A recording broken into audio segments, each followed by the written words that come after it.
Austin Tam-George is the executive director of the Institute of Communication and Corporate Studies.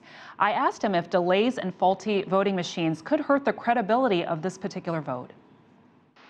Yes, I think it will. If the instances prove to be widespread across the country, we've seen a situation where people generally expected a more credible, more open, and better managed electoral process. That's not what we are seeing now.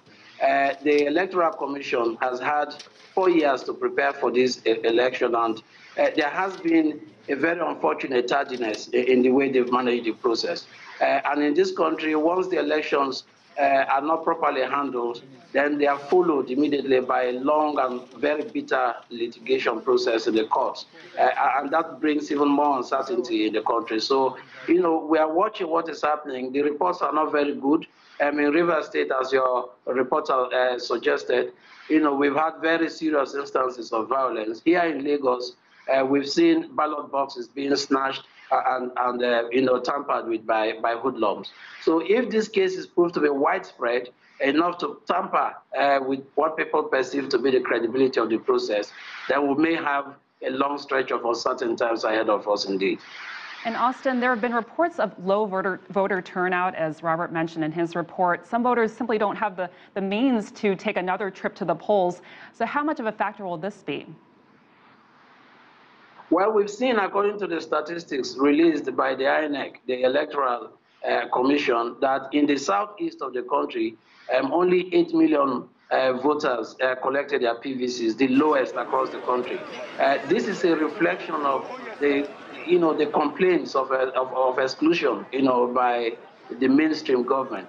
And we've also seen overall about 11 million voters' cards not collected across the country. That represents a significant percentage indeed. Now, what matters, obviously, is what eventually happens, even with those who collected their PVCs being unable to cast their votes because of violence. I think that the picture that is emerging is very unfortunate indeed, but we can't make categorical statements about the credibility of the process until all the reports are in. And real briefly, Austin, what are the main issues on the minds of these Nigerian voters on Election Day? Well, we've had very serious developmental challenges in this country. We have, for instance, in the education sector, over 13 million children out of school, the highest number of children out of school in the world.